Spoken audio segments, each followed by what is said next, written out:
ও নিজেকে হাতি ভাবে, কিন্তু মোটেই হাতি নয়। সুব্রত মুখার্জির কথায় বারবার বলতো, দেখ দেখ কেমন পেঙ্গুইনের মতন হেঁটে আসছে। তো যাই হোক, আর যদি হাতি হয়ও তাহলে সেটা সাদা হাতি, অনুৎপাদক এবং নন প্রোডাক্টিভ সব ক্ষেত্রে। না, উনি বলছেন না, যে উনি তো- মমতা বন্দ্যোপাধ্যায়ের তৈরি করা দল, তিনি নেত্রী, তার নেতৃত্ব নিয়ে প্রশ্ন তোলার স্পর্ধা করছে কারা? আর তারপরে না, আমি জানি না, মমতা বন্দ্যোপাধ্যায়ের নেতৃত্ব নিয়ে কেউ প্রশ্ন করেনি, প্রশ্ন করার ক্ষমতাও রাখে না, ঔদ্ধত্যও রাখে না, স্পর্ধাও রাখে না। উনি বলছেন- আমি যে এই দলটা করি, এই দলে এসেছি এবং আজও যে এই দলটা করি, সেটা মমতা বন্দ্যোপাধ্যায়ের জন্য, মমতা বন্দ্যোপাধ্যায়ের দেখে। তো তাই বলে আমাকে সুদীপ বন্দ্যোপাধ্যায়কে অ্যাপিস করে যদি দল করতে হয়, নিশ্চয়ই আমি ভাববো। আমি সুদীপ বন্দ্যোপাধ্যায়কে একে দল করি নাকি? আমি রাজনীতিতেও আসিনি, আমি দল করতেও আসিনি। আর সুদীপ বন্দ্যোপাধ্যায় তো আমাদের দলে তো 6-7 বছর ছিল না, বলেছিল তো এই দলটা তো উঠেই যাবে। বলে 6 বছর সাসপেন্ড করেছে, 6 মাস থাকবে তো দলটা। তারপরে স্বামী স্ত্রী মিলে কি কি করেছিল সব কাগজ আমার কাছে রয়েছে, প্রয়োজনে সেগুলো আবার উল্লেখ করব।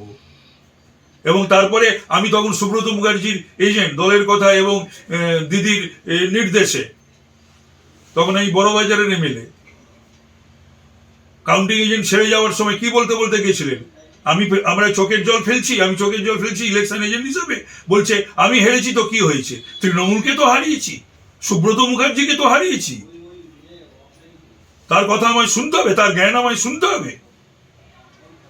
উনি বলছেন যে মমতা বন্দ্যোপাধ্যায় নেত্রী, সেকেন্ড ম্যান আরে মমতা বন্দ্যোপাধ্যায়, হ্যাঁ ঠিক আছে, আমাদের তো এই মমতা বন্দ্যোপাধ্যায় নিয়ে কোনো কথা হবে না।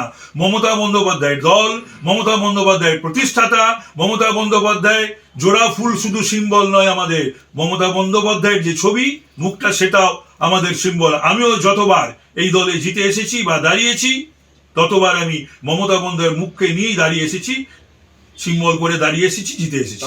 আমাদের দলের মধ্যে এই বিভাজন সৃষ্টি যারা করতে চাইছে, দে উইল বি আইডেন্টিফাইড সুন। তারপরে নিশ্চয়ই দল তাদের বিরুদ্ধে যেটা করার করবে। এই যে ব্যবস্থা তাপস নেবে। রায়, সুদীপ বন্দ্যোপাধ্যায়ের বিভাজনের মধ্যে কি কোনো বিজেপি? আরে ভাই, মুশকিল হচ্ছে যে জোড়া মোমবাতি যারা করেছে, মুশকিল হচ্ছে সুদীপ বন্দ্যোপাধ্যায় যারা পলিটিক্যাল এলিমেন্ট, যারা মমতা লয়ালিস্ট, যারা তৃণমূল লয়ালিস্ট, ইভেন যারা অভিষেক লয়ালিস্ট, ও তাদের পছন্দ করে না। কে? মোমবাতি, সুদীপ বন্দ্যোপাধ্যায়। মোমবাতি জোড়া মোমবাতি হতে হবে,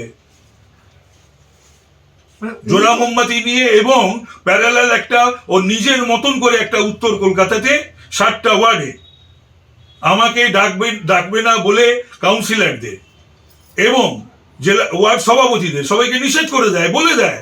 হিসাব করলে দেখা যাবে তৃণমূল, কেন মাঝে 6-7 বছর বাদ দিতে হবে, তা তৃণমূলটা আমার বেশি করা হলো,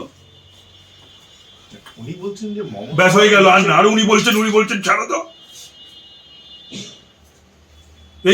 এই দল মমতা ব্যানার্জিকে কেউ মানে না মেনে করবে, তার ঘাড়ে মাথা আছে? সামনে 24-এর নির্বাচন, দুজন বর্ষিয়ান নেতা পরস্পরের বিরুদ্ধে প্রতিক্রিয়া দিচ্ছেন, এটা কি স্বাস্থ্যকর? যে জানি না সেটা কি কর না কর, অমুক তমুক। 15 বছর ধরে আমার ওপর যে অত্যাচার, অন্যায়, অবিচার এবং যে অসভ্যতা, অসম্মান, তার বিচার হোক।